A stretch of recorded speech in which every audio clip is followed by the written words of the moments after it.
कि आप भी किसी प्राइवेट फैक्ट्री में काम करते हैं, वहां पर हेल्परी करते हैं, वहां पर सुपरवाइजरी करते हैं, या फिर किसी प्राइवेट हॉस्पिटल के अंदर काम करते हैं, वहां पर आप सफाई कर्मचारी हैं, किचन में काम करते हैं, या फिर कोई भी सुपरवाइजरी का काम करते हैं प्राइवेट हॉस्पिटल के अंदर, भले ही आप एक नर्स हैं, तो आज की वीडियो आपके लिए बहुत ही ज्यादा जरूरी है। आप इस पूरी वीडियो को आखिर तक देखें। प्राइवेट नौकरी का मतलब ये नहीं कि जो मैंने बताया प्राइवेट फैक्ट्री हो या हॉस्पिटल हो, नहीं जी। प्राइवेट नौकरी कोई भी हो, किसी भी प्रकार की हो, चाहे आप किसी ठेकेदार के अंडर में काम करते हैं, कैसी भी प्राइवेट नौकरी करते हो, चाहे आप हरियाणा कौशल रोजगार में काम करते हैं, कोई दिक्कत नहीं है, लेकिन आपकी नौकरी प्राइवेट होनी चाहिए। आपके लिए सरकार ने इतनी अनेक योजनाएं चला रखी है जिनका आपको जागरूकता के अभाव में पता ही नहीं है।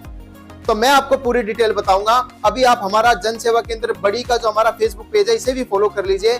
और अगर आप ये वीडियो यूट्यूब पे देख रहे हैं तो इसे भी अभी तुरंत सब्सक्राइब कर लीजिए और वीडियो अंत तक देखें भाई।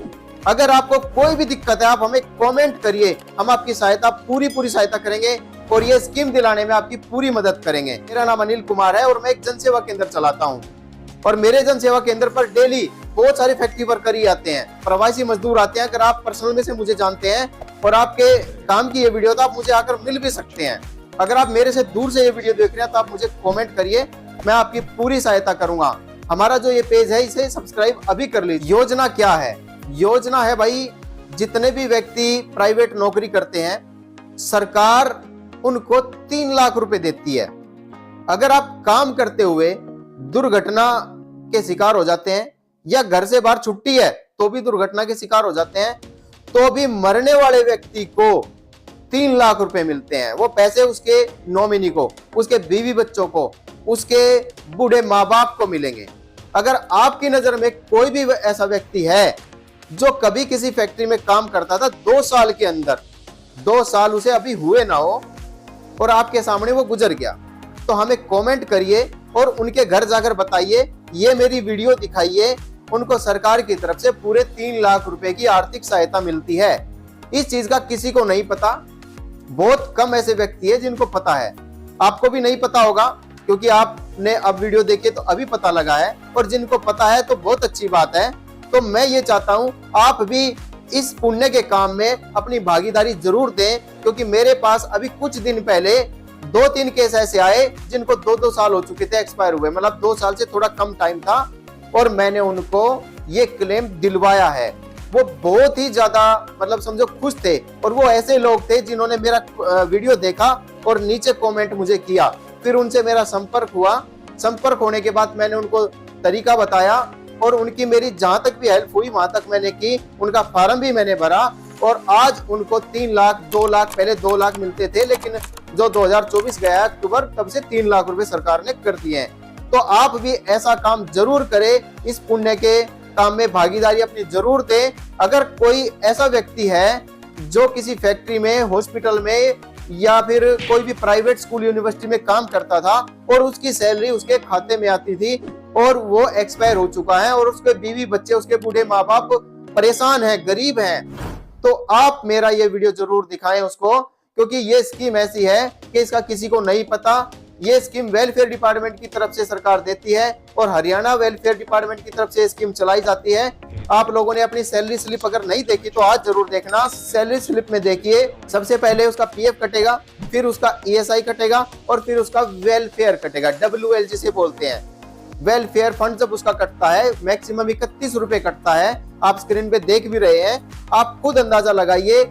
अगर आपका ये कटता है तो आप पूरे 3 लाख रुपए के भागीदार हैं। अगर आपके साथ कोई घटना घट जाती है और आप एक्सपायर हो जाते हैं या आपकी नजर में कोई एक्सपायर हो गया है वर्कर, हेल्पर, तो उसे पूरे 3 लाख रुपए की मदद, आर्थिक मदद सरकार की तरफ से दी जाती है।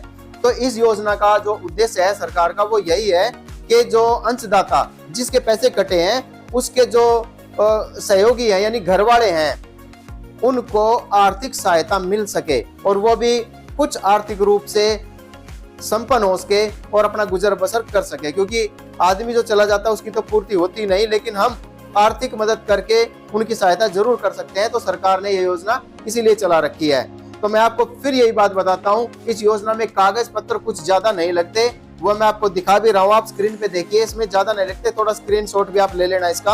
आप ये देखिए, इस योजना के अंतर्गत हरियाणा राज्य की औद्योगिक व कमर्शियल संस्थानों में कार्यरत कर्मचारी की किसी भी कारण से अगर मृत्यु हो जाती है तो उसे सरकार पहले 2 लाख रुपए देती थी, अक्टूबर 2024 से 3 लाख रुपए वो राशि कर दी गई है।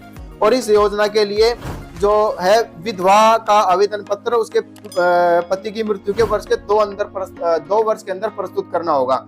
यानी जो विधवा है या माँ बाप है, इसका सीधा सा मतलब ये है कि जो मृत्यु प्रमाण पत्र है वो आपको देना होगा। क्योंकि मान लो बच्चा है, कोई लड़का है, मतलब उसकी शादी नहीं हुई थी और वो एक्सपायर हो गया, तो उसका डेथ सर्टिफिकेट लगेगा और आपको ये योजना मिल जाएगी। अब आगे चलते हैं, इसमें उन्होंने क्या है यही लिखा है कि नियोक्ता कर्मचारी की मृत्यु होने का प्रमाण पत्र, यानी मृत्यु प्रमाण पत्र यही हुआ। और मृतक कर्मचारी पर आश्रित या पत्र अपलोड होगा, एक एफिडेविट बनेगा तहसील से 10 रुपए वाला, उसमें लिखा जाएगा जो भी नॉमिनी है कि मैं इसका ये पिताजी हूँ, माँ हूँ या बीवी हूँ, ये लिखा जाता है उसमें, वो 10 रुपए का बन जाता है बाहर से। उसके बाद विधवा आश्रित को राशन कार्ड या ईएसआई कार्ड, यानी कि जो माँ बाप है या तो उसके ईएसआई कार्ड में होने चाहिए और उसकी जो घरवाली है वो भी उसके ईएसआई कार्ड में होनी चाहिए, ये बताना होगा। और इसमें जो मंथली जो सैलरी है वो कोई रखी नहीं गई है कि वो 50,000 भी हो चाहे कोई फर्क नहीं पड़ता, वो 5,000 भी हो चाहे 50,000 हो, ये नहीं है कि जी उसकी सैलरी तो इतनी थी। और एक खास बात, वो व्यक्ति रहने वाला भारत के किसी भी कोने का हो, बस काम वो हरियाणा के अंदर करता हो, हरियाणा कितना बड़ा है कहीं भी काम करता हो, और रहने वाला वो किसी भी राज्य का हो। ये बात मुझे बार बार कमेंट में मत पूछना है, फोन करके मत पूछना जी वो तो बिहार का था, वो तो राजस्थान का था, वो तो बंगाल का था, नहीं, वो भारत का नागरिक होना चाहिए। एक्सपायर चाहे वो अपने घर पे हुआ हो, चाहे वो फैक्ट्री में हुआ, कोई फर्क नहीं पड़ता, चाहे रास्ते में हुआ, कोई फर्क नहीं पड़ता, लेकिन वो जिस टाइम एक्सपायर हुआ उस टाइम वो काम करते हुए होना चाहिए, यानी छुट्टी के दिन एक्सपायर हुआ कोई दिक्कत नहीं है, ये ध्यान रखना। तो आपको मेरे हिसाब से ये वीडियो बहुत अच्छे से समझ में आ गई होगी, और मैं चाहता हूं कि ये वीडियो आप अपने दोस्तों तक, अपने सभी वर्कर हेल्पर तक जरूर पहुंचाए।